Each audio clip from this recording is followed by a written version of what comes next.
There is a curse in South Korea, and it all started back in 2014. I remember this like it was yesterday. No, I don't. I'm very young, okay? But at the announcement of Olympian gold medalist figure skater South Korean Kim Yeon-na's retirement announcement after the 2014 Sochi Olympics, that's where the curse began. This obsession with figure skating by the country of South Korea develops after Kim Yeon-na, and now suddenly every single mom that we knew was looking for their kid. They were like, you should have been in figure skating since you were 5 years old. You could have made something out of yourself. Instead, you post these cringy ass YouTube videos. Look at yourself. Immediately afterwards, thousands of little girls are enrolled into figure skating classes. There weren't even enough rinks. Some rinks were turning people down. Like, ma'am, no, we cannot just take it. This is an infant. They don't even know how to walk right now. What do you mean? What do you want us to do? Just like throw them down onto the ice? Kim Yeon-na single-handedly made figure skating so much more popular in South Korea, because before her, the government didn't even care for national figure skaters. They didn't even invest money into it. It wasn't even until she won the Junior Grand Prix final, and it was taking Kim Yeon-na $2,200 a month to skate. Her training facilities, her costumes, renting ice rinks, choreographers. Her parents were paying $2,200 a month on top of all their other expenses. It wasn't until the Junior Grand Prix final that South Korea was like, fine, you might be onto something. You might win an Olympic gold medal. So we will cover some of your costs. So we'll give you $800. That's insane. Okay, what the hell is she gonna do with that? Now, after Kim Yeon-na wins the gold for 2010 Olympics, South Korea was like, maybe this beautiful, elegant ice queen was onto something. 2010 was her first goal? First gold. That's when everything blew up. Cultural reset. Something in every South Korean's brain chemistry, not even in the country of South Korea, all around the world. It's like we ding, and we all just joined this new cult of the Ice Queen. It was programmed into our brain chemistry. When she won that gold medal, everyone, my mom, everyone at your Korean church, they went ding. That's so interesting because I don't think I knew the significance of like what she did to Korea, South Korea as a country, because we have these moments in China too, like when certain sport they win gold and then everything changes, and then suddenly they're building facilities, the government is pouring money and funding into that sport, and you're like, since when the fuck did we care about the horses that dance up and down? Have you seen that part of the Olympics where the horses just dance? There was a whole thing. Okay. Yeah. Okay. So maybe this elegant ice queen is onto something. Suddenly, ice rinks start popping up everywhere. Suddenly, everyone said, wait a fucking minute. Winter sports deserve some love. Yuna competed in the 2014 Olympics in Sochi. She won silver. Many figure skaters, not me, I'm a commoner, I don't know anything. Many professional figure skaters believe that she was robbed of her gold medal. But regardless, she retired after that. Not because she won silver, for other reasons. And then crickets. South Korea has been so pumped for figure skating since 2010, and nothing, just nothing. We haven't won shit. We have not had a figure skater win an Olympic gold medal for South Korea, the Republic of Korea, ROK, since the Ice Queen Kim Yeon-na. Technically, the last gold in figure skating was in 2010, Kim Yeon-na's first. 10 years, South Korea has had the figure skating curse. Not a single gold except in the 2024 Winter Olympics. South Korea placed gold in the figure skating team event for the Youth Olympics.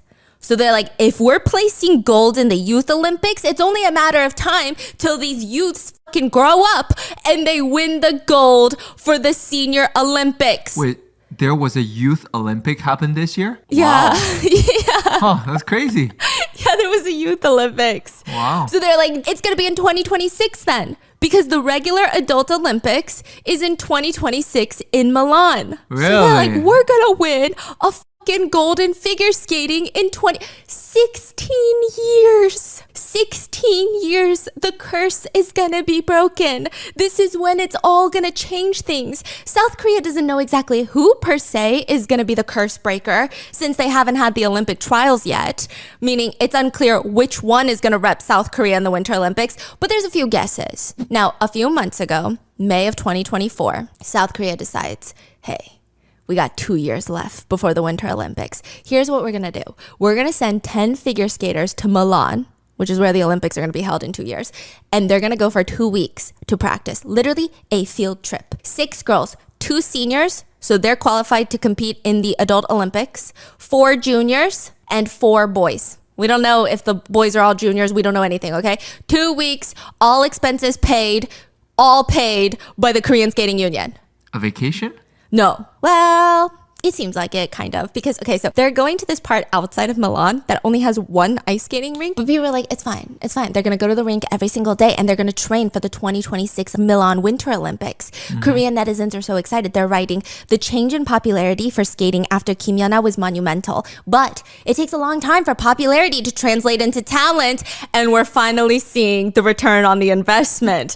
Now it's happening. Just because everybody suddenly was interested in figure skating doesn't mean everyone was good. It takes decades to get good. So those fucking 4-year-olds that started in 2010, they're probably going on this trip now. Oh yeah. And some of these kids on that team could be that good. And the Korean Skating Union is putting all of these resources into the athletes going to Italy for 2 weeks. It's all just the environment for success. It's also a practice run. Clearly, they think some of these athletes have really strong potential. How serious is South Korea taking it? Very freaking seriously. These kids, these athletes, these skaters, they get paparazzi'd at the Incheon airport like a little K-pop group, okay? They're leaving for Milan. They're all wearing their uniforms. That is sponsored by BBQ Chicken, which I couldn't find any other context. I just know that they're sponsored by BBQ Chicken. And I'm like, have you seen these kids' Instagram posts and their news networks like behind the day of a potential Olympian figure skater? They're not eating BBQ chicken. That's all I gotta say, okay? They're eating like dressingless Caesar salads and some grilled tofu. I would also take a BBQ chicken sponsorship. I'm just saying. Now, anyways, when the kids first get there, they have this super cute Instagram video that gets posted by one of the skaters. They're dancing to Les Serafim's Anti-Fragile and they're doing TikTok dances, but on ice. I love when people do superhuman things.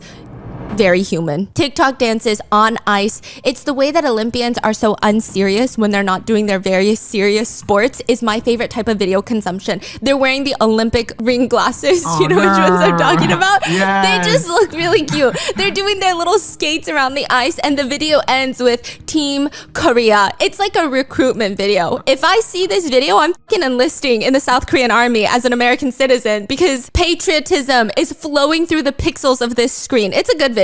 After these kids get back to South Korea, 2 weeks in Italy, they come back. A news article announces that there is an investigation underway into the athletes that went to Italy. In short, the initial report states, it has been confirmed that some figure skating national team members drank alcohol at the dorm several times during the overseas field training trip, which is a clear violation of training regulations. Aside from that, 1 male athlete snuck into a girl's dorm room, which is strictly prohibited. The Korean Ice Skating Federation is starting a disciplinary procedure, and they're going to investigate all the players involved. Whoa. Bruh. This Italy trip was not just to figure skate in Italy, okay? This trip is also to teach the kids what it's like to be in Italy, to prepare them. I don't know if you guys know this, I'm sure you do, but every time a country goes to the Olympics, you're not just an Olympian. You are a spokesperson. You are the face of the country. Don't embarrass us. We will punch you in the face if you embarrass us. You can't be sneaking out. You can't be doing this bullshit. You can't be posting TikTok videos that offends the locals. You cannot be doing that. You will become a national disgrace. So the fact that they're breaking regulations, drinking, sneaking into each other's dorms, really bad look. I feel like in America, it's like, ooh, that's news, but maybe we're not even talking about it because it's not that big of a deal. In Korea, they take this very, very seriously. And then I think the Olympians... Oh, the committee, the figure skating not committee? Not just committee, the culture too. Oh. Remember how your mom was telling you about the culture of these countries? It's crazy. When you are an Olympian for a country like South Korea, you are no longer a person. You're like property of South Korea. You are their ambassador. So you better be on point. Anything personally you do is a reflection of the country. This is crazy news in South Korea. The comment starts going off. People are responding, you had one job, people, one job to be Olympians. Don't break the rules. A lot of other K netizens were asking follow-up questions that I guess would make them more or less angry. I don't know. But they were asking how often were these kids drinking? Like every night? Because that could be a potential addiction problem. Where are the supervisors on this trip? Aren't there minors involved? We're the only ones caught drinking of drinking age, because breaking training regulations and underage drinking, those are two different things. If it's both, that's even more serious. Who is the male athlete that snuck into the female dorm? There's only one explanation for sneaking into a girl's room. That's what the K netizen writes. Look, I'm just reading the comments. I'm just translating. These are not the questions I have. Don't shoot the messenger. Everybody wants updates, but nobody wanted the updates that were to come, because another news outlet would announce that one of the athletes involved would now be facing a 3-year suspension, disqualifying them from even trying to compete in the 2026 Olympics. And people are wondering, 3-year suspension? You have to do something really serious for that. What the hell happened on this trip? There is another curse that exists all around the world, by the way, that has nothing to do with figure skating. It has to do with monthly subscriptions. The ones that we all forget that we had. We don't even use because we don't even know that we have them. They're buried so deep in our bank statements. I believe in my freedom to do mathematics the way that I see fit. I think it is my right in this country. I firmly believe it's a constitutional right to behave as if the money that I get from canceling a subscription that I forgot that I was paying for the last year and a half is me making money. Okay, but really, the curse of subscriptions, it's a curse that is so easily breakable by just downloading Rocket Money. Rocket Money has saved their users over $500 million in canceled subscriptions. Let me explain. Have you ever forgotten to cancel a subscription? Or have you just been too lazy to cancel one? Because me. There was one time, this was so embarrassing. Okay, you know those AI productivity apps? I think I saw an ad about it on TikTok and I was like, ooh, AI time management. Tell me why my dumb brain thought it was going to be different than any other time management app. I thought it was going to hack into my brain and rewire things up here. And for that price tag, I'm very upset that they did not. 4 weeks later, I get an email saying, thank you for renewing your subscription. But here's the thing. I thought I canceled my free trial and the betrayal was so real in the moment. And then I remembered that I had Rocket Money. All I had to do was cancel my subscription with a few taps. Rocket Money is a personal finance app that helps you cancel subscriptions, lower bills, and manage your money better. My husband and I both use it to cancel subscriptions all the time. It makes it so convenient. You can see all of your subscriptions in one place. It's so easy to manage. You never have to get on the phone with customer service. Or here's my thing. I create a subscription and then I forget the password to that account. So then I have to go through 25 steps to, first of all, forget my password, re-log into the account, find the cancel my subscription button that's somewhere hidden depths into the code of this website. Rocket Money does all of the heavy lifting. I even use Rocket Money to track my spending habits. They let you create a budget that you can easily keep track of. And if I exceed my budget, I get notified to calm down, which is what my husband used to have to do. But now Rocket Money does it automatically, which saves us both a lot of time. Maybe the real productivity app was Rocket Money this whole time. Plus, it saves us a lot of money. Users can save up to $740 a year using Rocket Money. And to save more and spend less, join the over 5 million members using Rocket Money today. Go to rocketmoney.com/bis or click the link in the description to get started for free. You can also unlock even more features with premium. That's rocketmoney.com/bis to get started for free. Thank you, Rocket Money, for sponsoring today's video, and let's get into it. After doing extensive research on figure skating, I am now more impressed, and I have also never been more certain in my entire freaking life that I do not know what I'm talking about.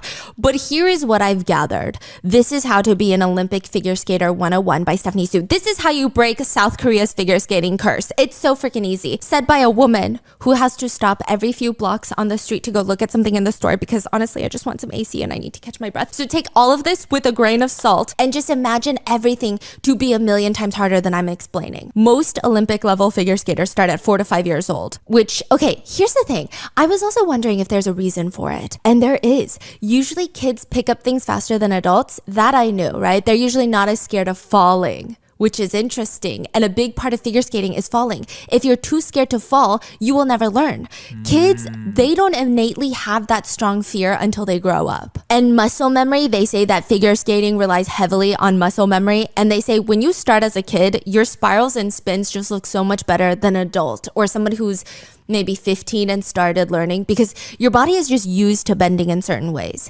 Also, think about it. If you're on the ice for most of your life, you're just going to be more steady and confident on the ice. Some figure skaters state, watching competitions, you can always tell who skated as a kid and who didn't. Then you have to master all the technical stuff, all the jumps and spins. You got to hope you don't slice your face open and train all day, every single day. That's it. By the time that the skaters go to sleep, after all their practices, it's like 11:30 p.m. People have said figure skating is like, imagine a tightrope walker. They're on this tightrope, but instead of walking, they're doing dance moves and spins and acrobatics, all the while balancing on this very thin wire. That's what wearing the skates feels like. You're balancing on this thin, sharp blade on freezing, cold, slippery ice. The ice is kept between 22 to 26 degrees. It can't even vary much because figure skaters have to have the warmest ice. I didn't know this. I went down a wormhole. Hockey players have harder ice than figure skaters because harder ice is more speed. But softer ice is important because if a figure skater jumps and lands, even if they stick the landing perfectly, if the ice is too hard, they could snap their ankles. Wow. Just on the firmness of the ice. There is a science to the ice at these professional Olympic level rinks. First of all, frost is the enemy of speed and control. It's also very dangerous, which means these rinks have to have humidity levels down to 40% at all times. All times. They have dehumidifiers in the stadiums. Then you have to set the temperature for the whole stadium so the ice doesn't get impacted. But depending on how many people are coming to watch, you have to factor in human generated heat. And if it's in the summer months, even constant opening and closing of the facility doors can fuck up the ice. It's not optimal ice anymore. There are certified ice technicians that control the ice for ice sports. It's a very serious niche that I never knew existed. You know those jobs where you're like, that makes sense it exists and they're so valuable, but I just never thought about it. It's a very technical, physically exhausting sport that requires a lot of skills. You can't just be good at figure skating. It's one of those sports where you don't just practice that sport. I find that so fascinating. Wait, what do you mean? They say that figure skaters, to be a top tier figure skater, you can't just figure skate. You have to take ballet classes because you need to train your body for flexibility. And also, half of the figure skating grading scales for the Olympics is artistry. Basically, elegance, grace, your artistic musicality. It's not very objective. It's kind of subjective. It's like a performance that you're like, I like yours more. Yes. And for grace, right? So the judges will rate you on all of that, including the elegance of your hands while jumping, things of that nature. So a lot of the figure skaters, they'll do ballet. Like imagine you have fucking taped kitchen knives to your shoes and you're jumping at high speeds on a man-made glacier and some bitch in the corner is like, -2 points for elegance. I would punch someone in the face, okay? Cardio. You gotta have stamina to keep up with the routines. Strength training. Also, a lot of them reportedly take martial arts to strengthen their core. For what? For falling. I didn't know this was a thing. There's a specific way you have to fall. In figure skating, the first lesson is teaching you how to fall. They say never fall forwards or backwards and avoid catching yourself with your hands. Did you know the #1 injury figure skaters have? Wrists. Wrists from trying to catch themselves when they fall. Ankle. No, concussions. Concussions? They hit their head on the ice. They're like the highest winter sport for concussions. Those skiers skiing down mountains that you're like, that's a vertical ski. No, figure skaters have higher rates of concussions. So they say that martial arts teaches you how to fall because you engage your core when you fall midair so that your head doesn't snap and slam onto the ice. It's like really crazy, yeah. So you got to spend money and time to get physical therapy to recover from all the strains and tears. You got to go to the chiropractor, get deep tissue massages. And then, this is crazy, they have acting coaches. Some of the top ones have acting coaches because they have to practice their facial expressions in the mirror to match the choreography. Fascinating. They're graded on their facial expressions, their emotes. Yeah, it's like the weirdest thing, and your face is covered in sweat and snot. You're sweating because obviously you're exerting your body in superhuman ways, but also, okay, yes, open your snack. But also, your nose can't stop running because you have a lot of cold air coming at your face while you're skating. You just eat your snot, they say. No. Yeah, you just have to hope that the judges don't see it and it's not like a big, massive booger. It's such a big deal that most skaters will blow their nose before stepping on ice before a performance, hoping they get all the mucus out. Oh, no. And there's even conversations about using brightly colored tissues because white tissues, if they fall into the ice and get embedded, if there is anything on the ice, anything at all, skaters can slip and fall and get concussed. so brightly colored so that everyone can catch it. Yes, and see it. Like, hey, there's a neon pink tissue over there on the ice.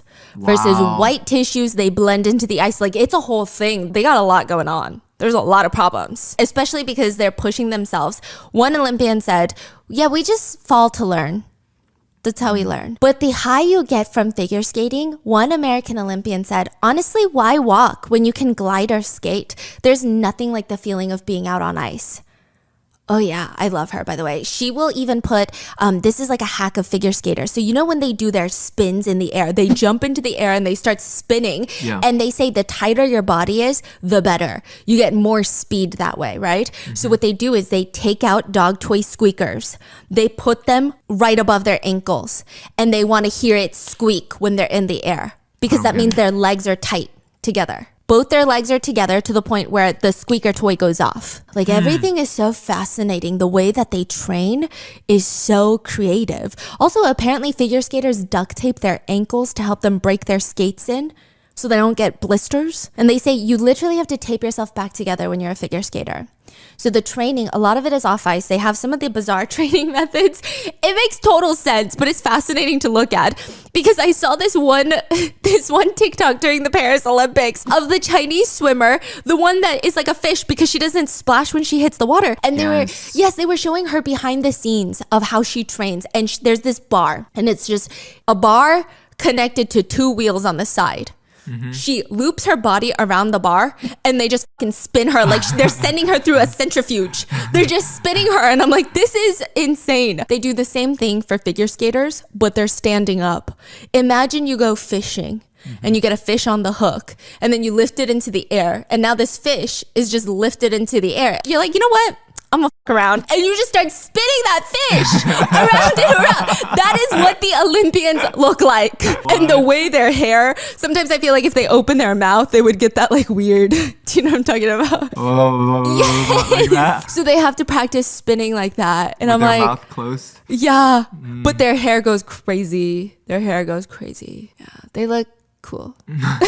So I'm like, if that were me, I would throw up.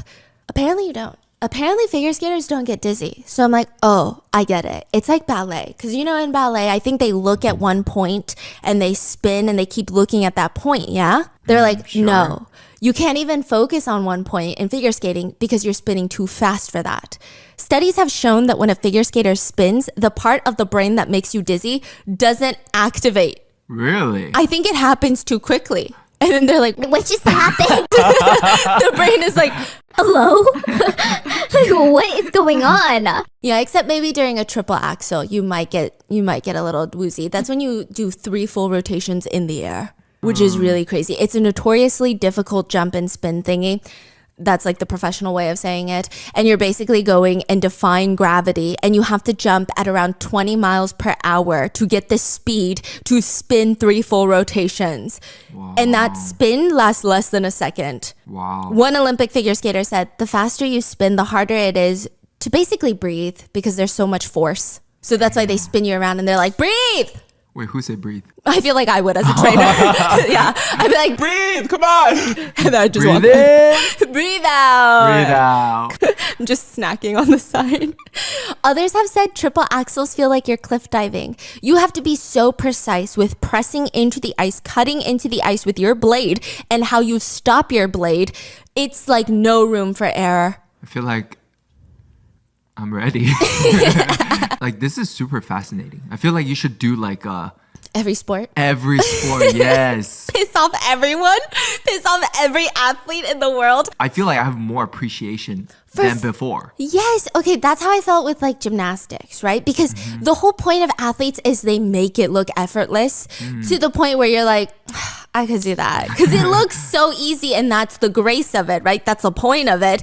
And then you look at how technical it is and maybe we should. Yeah, because it gets really crazy. There's actually so many illegal banned moves in figure skating because I know with gymnastics, people were talking about all the banned moves. Figure skating has so many banned moves.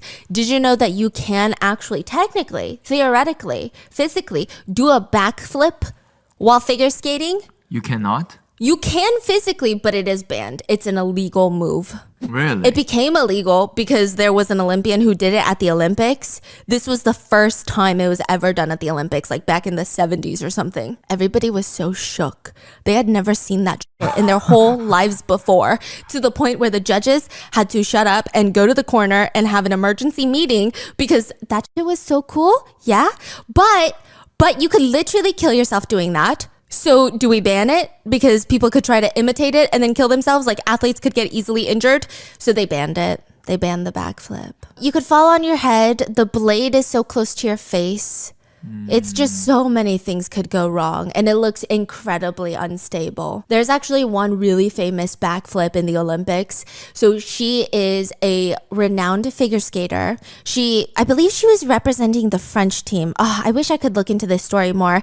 I should for another case or something, but she represents the French team. This was like back in the 90s, I think. Don't quote me on it. Maybe 80s. She said there was a lot of racism. It's a primarily white sport, and she had done something that she believed that the judges were gonna ding her for in a lot of the competitive parts. So she decides she's just gonna whip out a backflip in the middle of the Olympics, knowing it's an illegal sport, because her whole thing was, I'm never gonna win over the judges. They literally hate me because I'm black, which was pretty accurate. So she's like, I'm gonna win the audience over. Did a backflip, landed on one foot.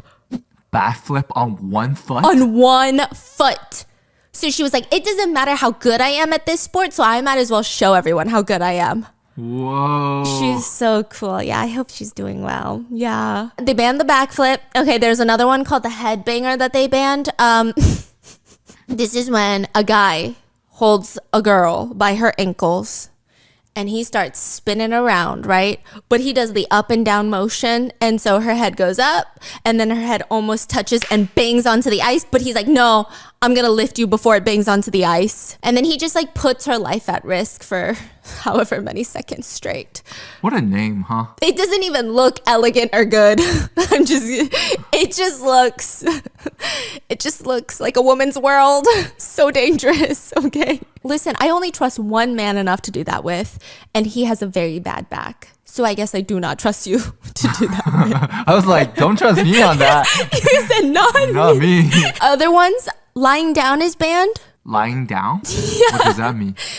I don't know why it was a trend at one point to just like lie down on the ice. Yeah, basically you just worm around, which is not considered skating, so it was banned. It is honestly a rather dangerous sport. I will give you that if you're not careful. Some figure skaters, they even have these superstitions that they do. One skater said, for me, I have my bag with my skates in there. I take my right skate out, put it on, lace it up fully before I take out my left skate. And they say if they don't do that, they have to like walk out the stadium and then come back in. Another one said, I always eat 2 strawberry flavored Tic Tacs before getting on the ice. One said left skate always gets tied first and then always onto the ice first. And then they're really particular about their costumes. Costumes are graded for the Olympics. That's my question. Who picks those costumes? Like, what's the rules? Right? Okay, so the costumes, there are rules. Clothing and makeup must be modest, dignified, and appropriate for athletic competition. They say no garish or theatrical design. Clothing may, however, reflect the character of the music chosen. Clothing must not give the effect of excessive nudity. Yeah, guys must wear trousers. They're banned from wearing tights, which a lot of female skaters will choose to wear skirts, even though technically they can wear pants now. Because for one, they said, it seems like the judges weirdly like it better when the girls wear skirts, which is weird.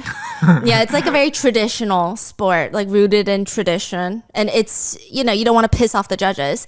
But also one Olympian states, it's very aerodynamic and you have to be very light on your feet. You'll notice that between the single skates, like the girls that skate alone, who are doing lots of jumps, the more jumps you do, the skirts will be shorter.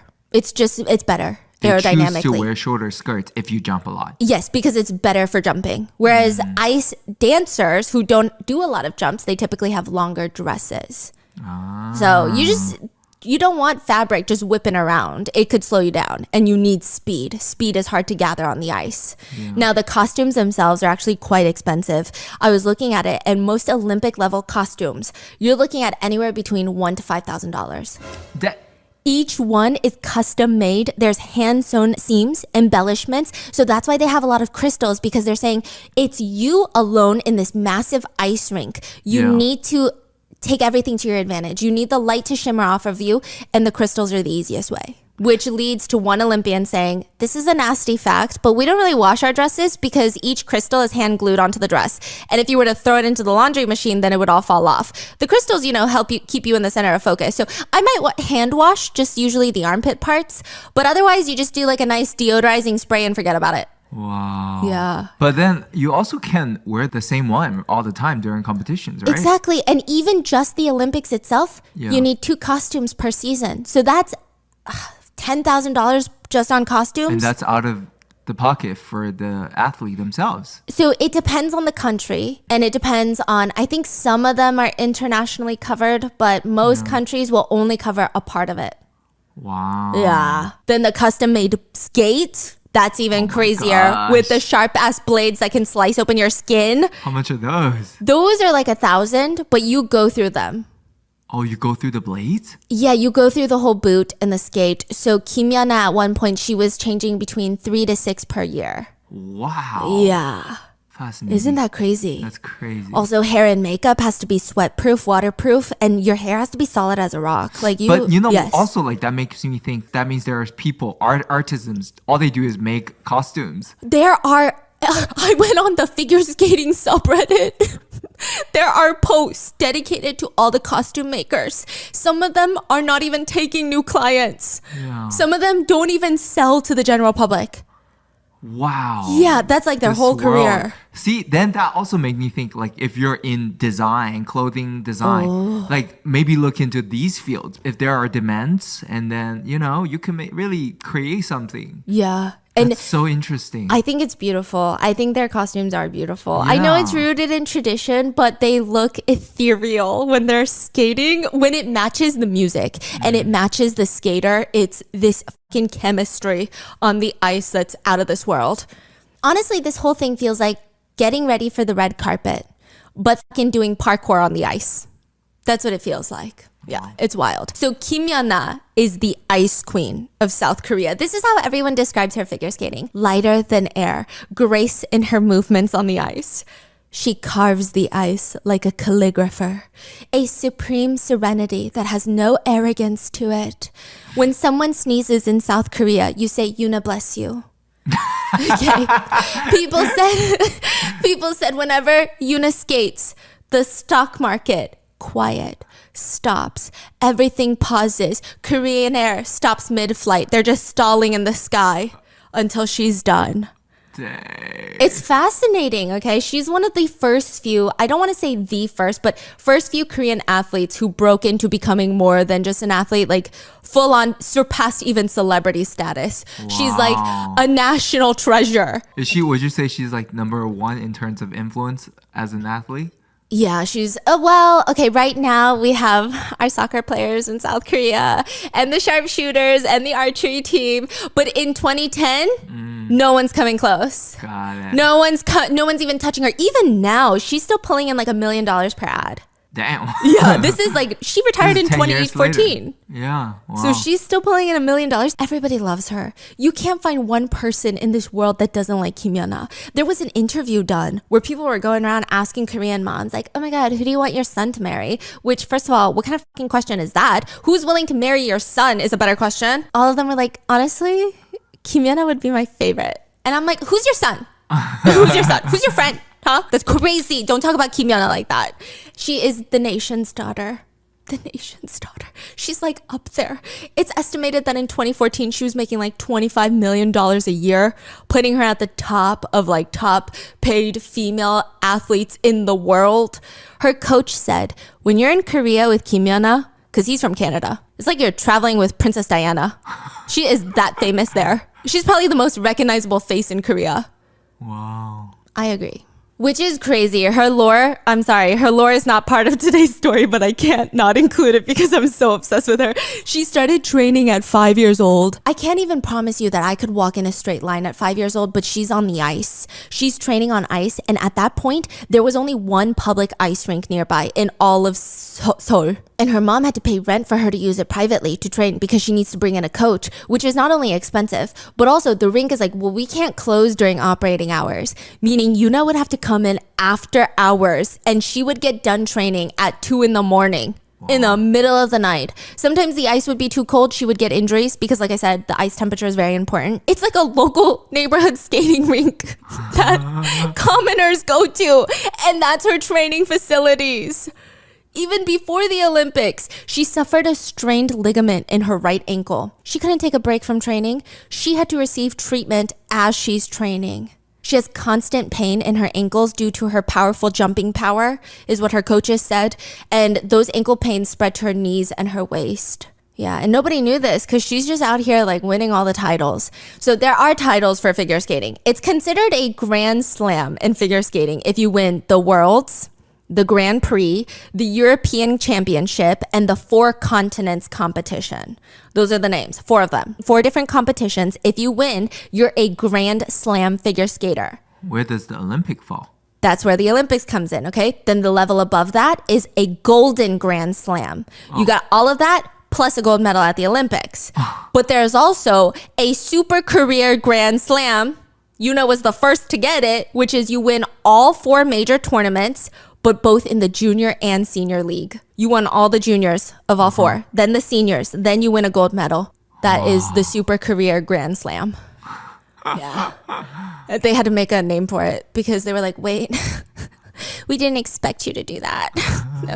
You just went above and beyond, huh? And now we have to do paperwork. So Kim Yeona is the hero to all these figure skaters, and people were finally excited because it felt like in 2026, we're gonna get our next gold medalist for figure skating.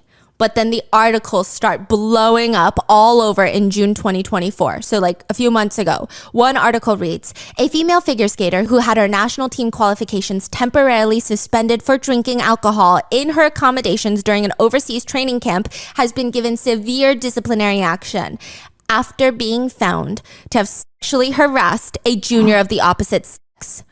So this is new information. At first, Korean netizens were like, okay, there's some sort of drinking scandal going on with the potential Olympians for the figure skating team. But now it's saying, hey, we suspended a female athlete for drinking, but also she was sexually harassing a minor on this trip. They write, female athlete A drank alcohol several times in her dorm with fellow female athlete B. It also states that both of them were of legal drinking age. So they're like, okay, they're not underage drinking illegally, but still, you're not allowed to drink on this trip. Then they state that minor athlete C, so this is a guy, underage, has snuck into their room and they were caught like drinking together. The committee has imposed a 3-year suspension of athlete A for also sexually harassing the minor junior athlete C. Male athlete C was being investigated for violating the training guidelines by entering the opposite dorms when the federation found out about all of this. The federation has also imposed a 1-year suspension on female athlete B. In addition to drinking with female athlete A, the federation stated that athlete B sent a photo of athlete A to minor athlete C that could be considered sexual harassment. So let me clarify and summarize.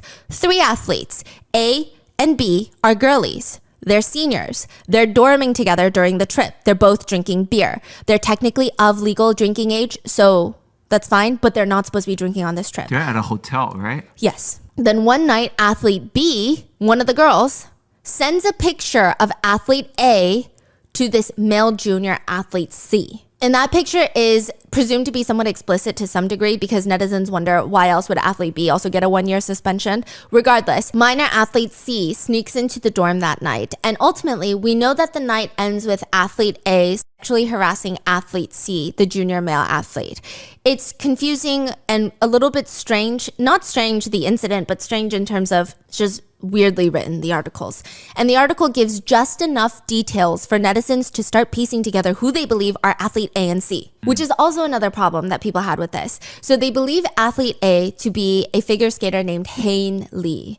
Hae was considered one of the next potential Yuna Kims. By the time that she was 10, she's already mastered the 5 jumps of figure skating, which is pretty insane. She's so good that her nickname in this figure skating world was Novice Ecosystem Destroyer. It's What weird. does that mean? It's like the translation, okay? It's used a lot in gaming, but it means that somebody is a newbie. They're a novice, but they're so good that they have a significant impact on the whole game or the whole environment or whatever they're doing. So it's like you're destroying the ecosystem even though you're a newbie. And people are like, I don't know if this girl even knows how good she is. She was asked about her nickname as the novice ecosystem destroyer, and she just said, I didn't even know that was a nickname like that I had. There was a kid who learned how to jump quickly in a short period of time. So I just thought, okay, maybe I can jump faster. And I didn't know that I would be good at it. But then I learned to jump and I just thought, oh, I did it. I did the jump. And then I just tried the next one and I was like, oh, okay, I did this one too. And I don't think I ever thought, oh, maybe I'm getting good at this. I just more so thought, I wish I want to learn more how to jump more and master more jumps. Wow. Honestly, like I think every athlete, she just remembers all the bad stuff about herself. She says, I just remember that when I was young, I had a hard time memorizing the routines because it is a choreography. And I cried a lot. It was hard to memorize the moves my teacher taught me, but also I would watch because, you know, they record you doing it. And there were a lot of parts that I didn't like. In 2023, a year before this incident, Hayne competed in the Worlds, which, side note, it's like the Olympics, but just for figure skaters. It's very difficult. You have to be invited to compete. She won 2 silver medals and 1 gold. It's known to be one of the most prestigious events in figure skating, which she did have a controversy at the Worlds. Apparently, she was reciting a mantra to herself before the performance that she won silver in, and nobody could hear her, but they can see her mouth moving. And so all these lip readers, they came online and they said it seems like her lips are moving to say I am Kim Yuna, which Why caused is that bad? That's what I'm wondering. Some people really hated it, saying she's weird, she's creepy, she needs to focus on being herself, like she wants to take over Kim Yuna's spot. I feel That's like weird. if I were Kim Yuna, I would be honored to know that I am giving someone strength before such an important moment of their lives. But I don't know, I could be wrong, right? Some netizens were really angry about it. Like, she's out here trying to replace Kim Yuna. Kim Yuna is irreplaceable. Yeah, which is crazy. But she clarified it and she said, no, I was saying let's do it like the 4 continents, which obviously in the English translation sounds like 2 different things. But in Korean, the mouth kind of sounds similar. The mouth movements. Oh, she's saying something else. Yeah, she was saying, no, I was saying, let's do it like the 4 continents. But then people were saying, you were saying, I am Kim Yuna and you're weird. And she was like, no, that's not what I was saying. Who knows what she was saying, okay? But it's a weird controversy to begin with. Now, nobody really knew for certain who athlete A, B, or C, or any of these people were. Everybody had some pretty good guesses, but they're just guesses until Hayne posts about it herself. She technically outs herself as athlete A, the one that's been suspended for sexually harassing minor athlete C. She posts a black square on Instagram, which is typically a strong indicator that shit is about to go down. This is June 26th of this year. So a month after the trip, she posts. The caption reads, and this is condensed for length, hello, this is E. Hayne. I'm really sorry. I don't know what to say to the many fans who are disappointed in me. She continues to apologize over and over again. Then she continues. However, the article says that I molested or sexually assaulted a minor, but this is not true. He was the boyfriend I had last year when I was in high school. We broke up due to my parents being opposed, but I met him again during the training trip. Perhaps we still had feelings for each other. We started dating again at the camp, but decided to keep it a secret from our parents. Even when I was being investigated by the skating federation for the drinking and stuff, I didn't say that I was dating him, because indicating she didn't want to get in trouble for it. But when I heard that I was sexually harassing a minor, it felt like my world was falling apart. She states that the sexual harassment is her giving him a hickey. She says, I thought it was just a prank or an expression of affection between lovers, but I never imagined that even if we couldn't reveal that we were dating, we would be misunderstood like this. I received undeserved expectations and love since I was young, but I'm truly sorry for showing a lack of character right now. No matter what disciplinary action is taken by the Korean Sports Council, I will deeply reflect and strive to never commit such a mistake in my future. People are like, what the fork is happening right now? So the biggest initial problem with this apology is not only does she admit to being athlete A and everything that comes with that, but because of what she says, everybody knows who athlete C is. Because a year ago, she did post with another figure skater, a selfie of them making hearts with their hands, and stated that this was basically her boyfriend. At the time, a year ago, they were both minors. She was 17, he was 14 allegedly. because it hasn't been confirmed exactly who minor C is, and I'm not saying his name in any of this, but she was 17, he was allegedly 14. So they were both minors, right? Which I don't know how that works, 17 and 14. You guys let me know in the comments. But the math was confusing because she turned 19 years old a month prior to this trip. Because I know that was a year ago. So you're like, oh, then wouldn't she be 18? Well, she just turned 19. And how old is he? 15 going on 16. It's a whole thing. Anyway, they were just dating. That's what she's saying. That's her way of justifying that it wasn't sexual harassment, which is not how it works, okay? Because like you can still have dated someone, you can still be dating someone and sexually harass someone. But Korean netizens, they start piecing together the timeline, and it seems like, wait, if the people that we think are involved are actually involved, they were both minors when they dated. They dated for about 3 months. Their parents disapproved and forced them to break up. There were some suspicions that they were forced to break up because C's parents didn't like that she was 3.5 years older than him. But a lot of Korean netizens think, well, no, they were probably forced to break up because you can't really be dating as an Olympian, especially at that age. Like, this is the most important part of your life. Which again, I'm just telling you what's going on online, okay? I'm not saying that's what his parents said. I'm not saying that's how I would behave as his parents. I'm just saying, right? They were likely forbidden from talking and dating. But Hain seems to claim that they had feelings for each other still. And after reuniting in Italy, after seeing each other again, halfway into this training camp, they start dating again. Hain and her roommate are in the room. They're drinking. Hain asks C to come to the room, which is against the rules, but C, for whatever reason, sneaks into the girls' dorm anyway. And I say for whatever reason, as in, I don't know if he felt pressured right then and there, or if he went hoping to just have a chill night. I don't know. They start drinking. It is unclear if minor C drank at all. I don't think he did. But eventually, he leaves. And the next morning, the coach sees something on minor C's neck that prompts the whole supervising team to investigate because it looks like a hickey. They uncover the drinking. They uncover the sneaking into the girls' dorm.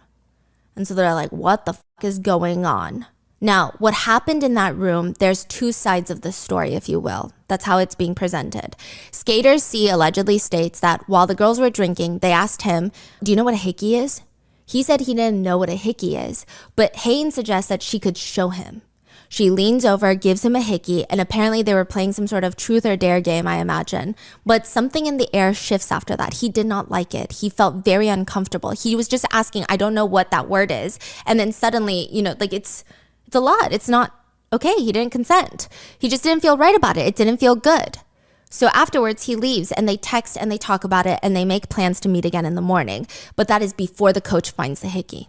Hain, on the other hand, she says after the news breaks, she outs herself as athlete A and starts talking to the media a lot, like a little too much. It seems like, honestly, it does seem like she's panicked, trying to justify what's going on. She says, well, during the board game, as a penalty, I softly bit his neck, but we were in a relationship.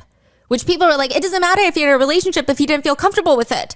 But then she's like, well, no, we weren't actually in a relationship. And then people are like, now we're getting more confused and you seem messier and worse. Which, yes, it's not a good take. Now, where it gets really messy is Hain alleges that she just said all of that because her agency told her to say that. So she's saying that she was getting investigated by the Federation afterwards because after they find the hickey on the minor boy's neck, they start investigating. They ask her a bunch of questions and she answers in the way that her agency tells her to answer, which is we were not dating. And because of that, she believes that the Federation labeled her a sexual harasser. She's saying if they knew we were dating, then they would have known it was consensual. But a lot of people are like, that's still not how it works, right? They have the same agency. The agency informed them, hey, Hain and minor boy C, if you guys are to say that you're dating, it's going to lead to harsher punishments. That's just how the Federation works. They don't like relationships. They don't like when you guys are dating. Like, they don't like that. So it's extra breaking of the guidelines to be sexual. Like that would be the motive of breaking the guidelines. Whereas for this, you should just say we were young, we wanted to play board games. So yeah. She's kind of saying the agency kind of set her up. Is her claim. And so she's like, okay, I went and I told the Federation exactly what the agency told me, but when athlete C went in, he didn't tell the Federation what he agreed to say. So she's insinuating that he might have cracked under pressure to say that she did this to him and he didn't want it. Again, all allegations from Hain claims, I'm repeating what I researched, okay? Hain ends up doing a full-blown interview on June 26th. This is 6 days into her 3-year suspension. And the 3-year suspension is a really big deal because this is in 2024, which means she's disqualified from representing South Korea in 2026. And the next time she'll be viable to compete is in 2030. And at that point, Whoa. I mean, like her peak age for performing is probably now. She states that she only said what her agency told her to say, and she said, "It was clearly my fault that I drank alcohol during training. I really, really want to tell you that I'm sorry." She said, "It happened while we were dating, and I was very heartbroken and distressed when I saw the article reporting that it was sexual harassment. What I'd like to say to you all is, there was no sexual harassment or harassment at all, and that is not true. I was really looking forward to the upcoming Milan Olympics, but right now, it just feels like my whole world has fallen apart, so I feel hopeless and sad."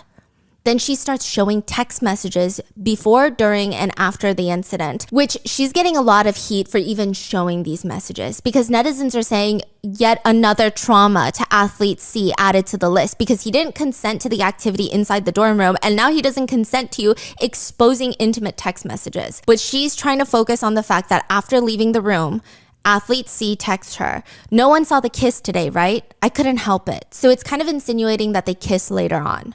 And she texts, "I thought you were hugging me." But then suddenly there was a kiss. Allegedly, if these text messages are real, she's insinuating that athlete C, the minor, kissed her. He writes, "Just need to make sure not to get caught. Want to meet again tonight? Haha. I was wrong about the hickey and it's only right that I take responsibility." So we don't know really what he's referring to. So then Hain responds, "I'm sorry, even if you asked me, I shouldn't have done it. I'm the adult here. I wasn't thinking clearly." This part is like, girls, so you know that you're the adult in the relationship. This is where the public opinion splits once more. You have people getting angrier after the release of the messages, angrier at Hain, and then others that are now getting a little bit more confused on what to think. I will say a lot of the conversations are about keeping their relationship private, which some people think, which makes sense because they're Olympians and their parents made them break up previously when they were both dating as minors.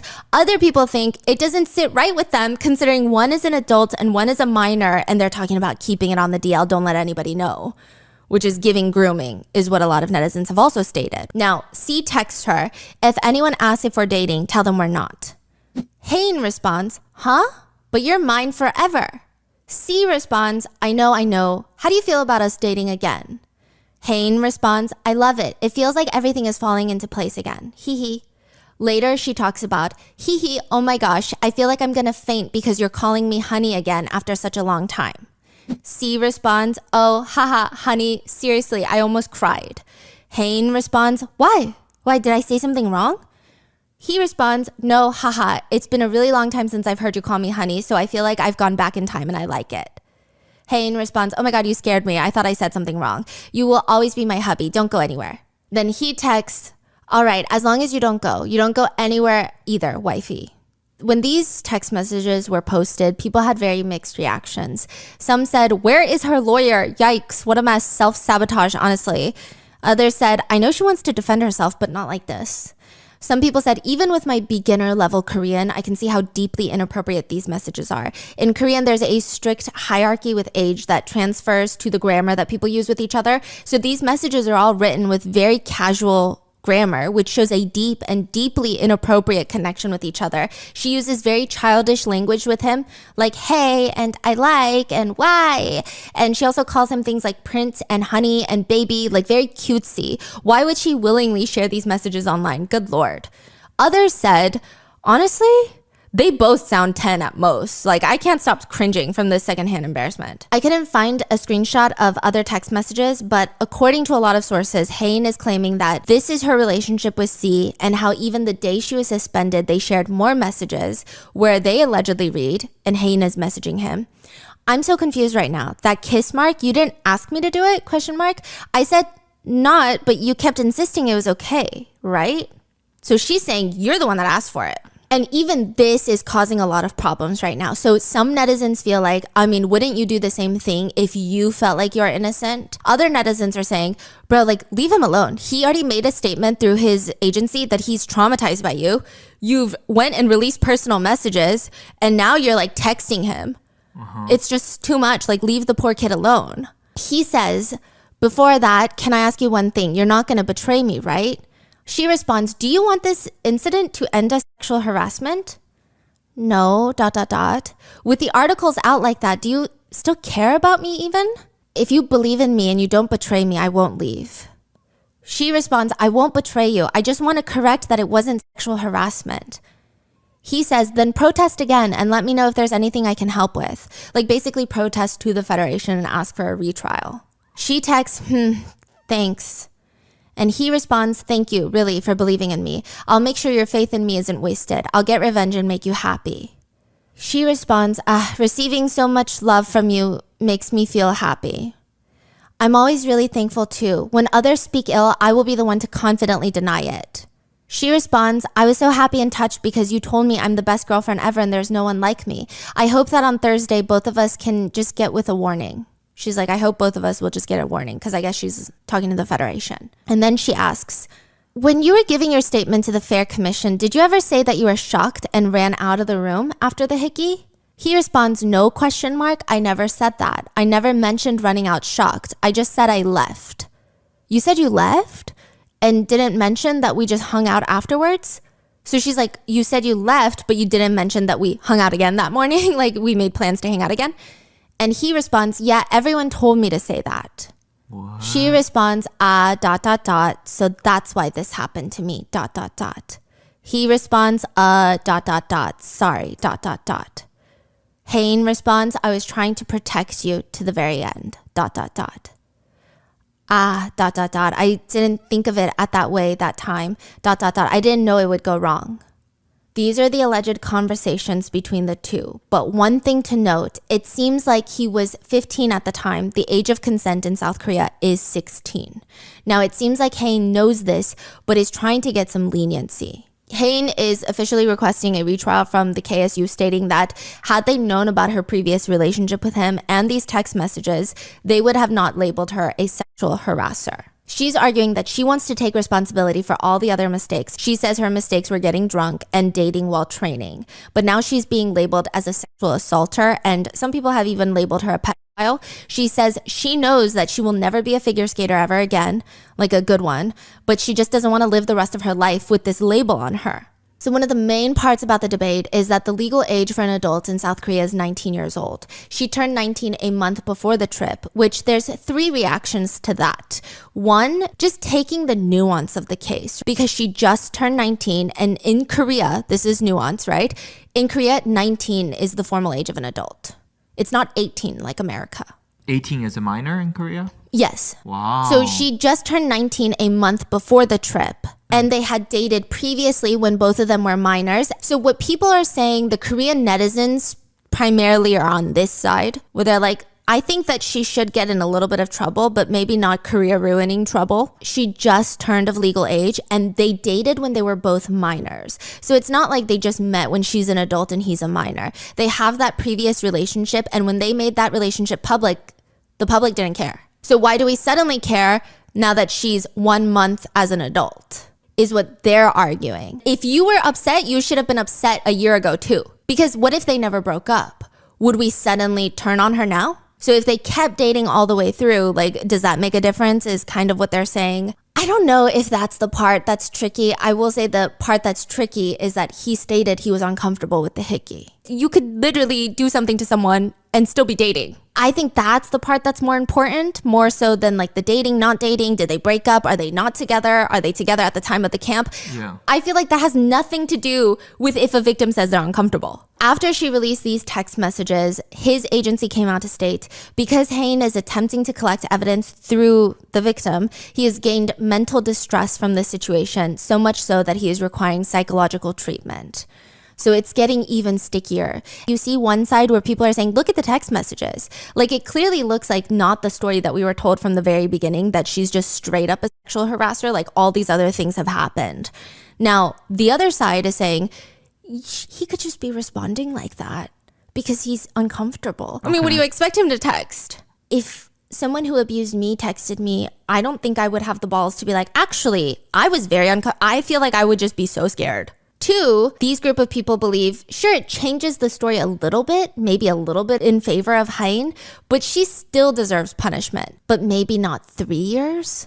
Because if she can't go to the 2026 Olympics, I mean, a lot of people project that her career is basically over. And then also they're saying even if she goes to the Olympics with this scandal, it's going to be hard for her to get brand endorsements, to be treated like a serious. It's just so much scandal around her whole career. Then you have a third group of people that say, this doesn't change anything. The law is this: adult, minor, adult, minor. It doesn't matter if you're only, freshly an adult. They're saying she needs to take the 3 years punishment. And if she has no career after that, then that's a reflection of her own actions. So after all of this news comes out, now there's 4 divisive groups and they're like going at it in the comments with each other. It's terrifying, okay? Group 1 of people, they say, this is messed up and gross. Like, we have been hating on her from the minute that it came out. And then now she's releasing text messages. She's going out of her way to text the victim more, to be like, that's not true, right? It's just like, you're becoming an ultimate villain. Then you have a second group of people. They went from wanting her to basically die to now feeling very confused. And honestly, they're blaming the Federation for the investigation and how they handled it, basically stating the Federation is the one that made it even harder for C by publicizing it in this way and making it so easy for netizens to track who is who, to the point where Hain felt like she needed to come out first. Because it's better if she says something versus everybody is like, okay, we finally found out who it is. One netizen writes, I gave KSU credit for the investigation at the beginning, thinking it was about a very serious form of sexual molestation. But knowing what we know now, it just seems very irresponsible to me that they publicized anything about this incident. Before you downvote me, I'm not trying to excuse Hain's behavior. Someone who doesn't even know what a hickey is cannot consent to it, period. But it's also the initial reports, they made it sound like rape. And they're saying, but it's not rape. I understand that she wants to defend herself because everyone's minds jump to that very serious place, but posting those very private messages is wrong on so many levels, and it just revealed that he couldn't actually consent to what she did. Nevertheless, we've got a media frenzy and 2 lives in shambles now over a hickey. I understand that it can be traumatizing for someone at Athlete C's age. It's very clear that Athlete C is the victim here, and I hope he has the support he needs. But Hain also deserves some protection. She made a harmful decision and should face consequences for it, but she doesn't deserve to be crucified publicly and to be treated like a sexual predator and or abuser. She is just freshly aged out adult who thought she was fooling around with her underage boyfriend, who she was in a previous relationship with when they were both minors. And she apparently didn't realize that she's crossing a very clear boundary and causing harm to the victim. Of course, the victim's mental health takes priority in this situation, but the Federation should also have considered Hain's mental well-being. Self-exit is prevalent in Korean society, especially amongst young people, and I can imagine that the way that all of this is playing out in the moment is nothing short of catastrophic in the minds of a 15 and 19-year-old.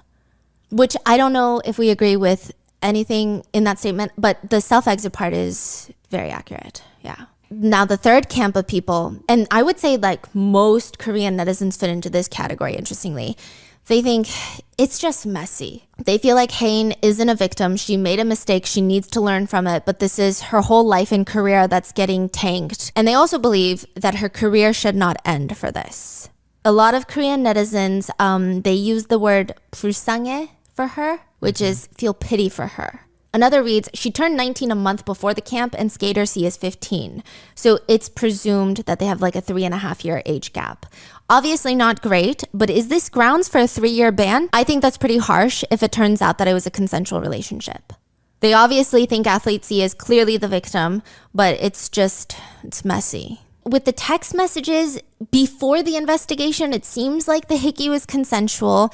The age thing is tricky because they dated as minors. So it seems like it should be handled by victim C's parents, like how they want to proceed with it almost. Koreans are saying he is the victim, but it also feels like maybe the harshness of the punishment has to do with his parents getting involved, is the speculation and theory. So the fact that he, quote, allegedly stated a different story in front of the Federation, some people believe that his parents told him to say these things so that he would not get disciplinary action, so that his career wouldn't get stumbled. The majority of K netizens that I've found so far is their main focus on is he never said he was uncomfortable, nor did he report it until he was being investigated for sneaking into the girls' dorm. So that's where people have the problem with, which is I I don't know if I can agree with that statement because a lot of people don't report because they're scared, right? Yeah. And they're still on this trip. So it's tricky. One comment reads, "It's not that simple. She asked him if it was okay and he said yes. Then afterwards he felt uncomfortable, most likely because he was afraid of getting caught. She even acknowledged that it was her fault and he made it clear he wanted to stay in a relationship but just not see each other during camp anymore. He didn't report her. The details came out during the investigation." You know, with parents of Olympians or training to be Olympians, they're not going to do anything to fumble their kid's career. And his parents are his coaches.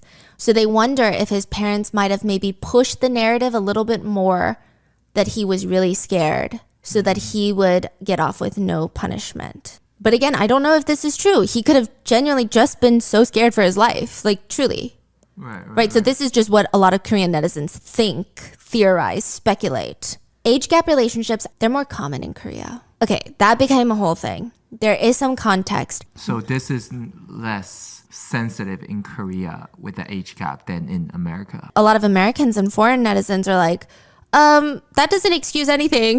Because like the law is the law. Now, a lot of international netizens, they also ask K netizens if the genders were reversed, if the roles were reversed, would they be saying that? Now, some K netizens are also saying that.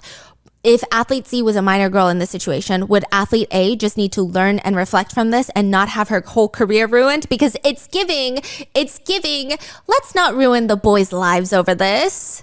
That's what it's giving, right? Which a lot of Korean netizens sparked even more angry backlash because they said, yes, that's exactly what would happen. Because they're basically saying, if it were a guy, he probably would have gotten off. Like, they don't know if it would have even become a big publicized deal because there's so much reports of sexual assault and sexual harassment in the Olympics teams targeted towards women that never get publicized until way later. Again, two wrongs don't make a right, it just started discourse. So I'm telling you the discourse that happened. Wow. Now, a lot of people in South Korea were really upset about this argument because, they're like, pretty much, that is what would happen. And then there are some K netizens who are actually against the victim, who are against athlete C. And they write, "I think the male player is blaming Hain for sexual harassment in order to avoid disciplinary action for entering the woman's room. Is it right to bury a female player like that and get away with it while they were dating? I think the parents intervened and made it happen, but the federation also did not properly understand the facts and accused her of sexual harassment. And they're just sending out press releases like that. This whole thing is absurd." That's what some people are saying. Then you have the fourth camp of people who hate her more now. Some comments read, "What I find fishy is that Hain Lee is saying that they were dating, so there wasn't sexual assault or harassment. But just because you're dating someone doesn't mean you automatically cannot essay them." Others are saying, "Girl, why the fork are you dating a minor when you're 19? Like, so unbelievably disappointing." So this group, the whole argument is, she's making it so messy. She's making it about dating or not dating. But at the end of the day, you're denying the principal points of, he said he was uncomfortable. He said he didn't like it. He's a minor and you're not. Like, nothing you say is excusing those things. Another comment's absolutely vile, what she's doing. I hope she gets the maximum consequences and athlete C gets the healing he needs. Some people write, "After reading this, Hain should be ashamed of herself, and I think suspension should be enforced. You can clearly tell the power imbalance in the relationship from this statement. I hope he's doing okay and he has his family around him to support him." Heavy emphasis on the age of the victim. No one, especially a 15-year-old, should go through this. Another comment reads, "A seems to be really chasing and pressuring the minor C into a relationship, and C seems ambivalent, which makes sense considering that if they really were mutually in an ongoing relationship with each other, C would have spoken out immediately to defend A, but they didn't. A spoke out first." But then some people are saying that's maybe not possible for C to speak out because his parents are likely involved. Like, at the end of the day, he's still a minor. Another comment is, "The most important viewpoint in sexual harassment cases is not that of the perpetrator, but the victim." So I think that is important. As well as, quote, "If the kid didn't even know what a hickey was, he was not old enough, period. Why are people defending this? He is a victim." Another comment reads, "My heart goes out to him and I'm sad and angry that this controversy has played out in the worst way possible. He shouldn't have to defend or explain himself. This is on the Federation for publishing too much information about this incident in their initial press release and allowing fans to identify the victim, and on Hain for further violating his privacy in her pathetic public statements." Another one reads, I'm sending all my love to Skater C. This will be difficult for him, but hopefully the right actions are taken to protect him and issue consequences to those who have done wrong. And hopefully someone tells Hain to stop talking, LMAO, because she's not doing herself any favors right now. Another comment takes on an even darker tone, which, if that's even possible here, but they write, I would be worried for her. People from all over the world are wishing her dead and calling her a rapist, abuser, pedophile for giving her boyfriend at the time a hickey. If people called me a pedophile for being in what amounts to essentially a high school senior freshman relationship, I would definitely self-exit. Whoa. Which is like a very aggressive statement, but I will say, I mean, I do have to agree that cyberbullying does get crazy. And ultimately, the coaches have been criticized for their severe lack of management during the trip. How could they take minors on the trip and let this happen? One coach received a 3-month suspension for it. So as of right now, Hae-in Lee's request to be retried has been denied. She is still suspended for 3 years, and it seems like she and her family are planning on suing the KSU Federation, stating that while she accepts full punishment for what she did wrong, the drinking and dating, she does not want to be labeled as a sexual abuser. She has competed in the world since then, but she's having what announcers have called a, quote, subpar season. What are your thoughts on this case? It's so messy. And again, I am just reiterating what I saw online. I am not trying to sway you. I personally don't have an opinion. Also, being like Korean American, reading Korean comments and then reading the American comments, it's like, it's so confusing because everybody seems so dead set in the way that they believe it is. Like, I feel like you could not convince the other party of one thing or the other. Like, just the way that they're fighting it out in the comments, it's like, I can clearly see the different cultural aspects coming into play in their arguments, and I don't see how they would convince each other. So what are your thoughts? I'm just reiterating what I've seen online. I'm not making a statement. But I hope you guys stay safe, and I will see you guys in the next one. Bye.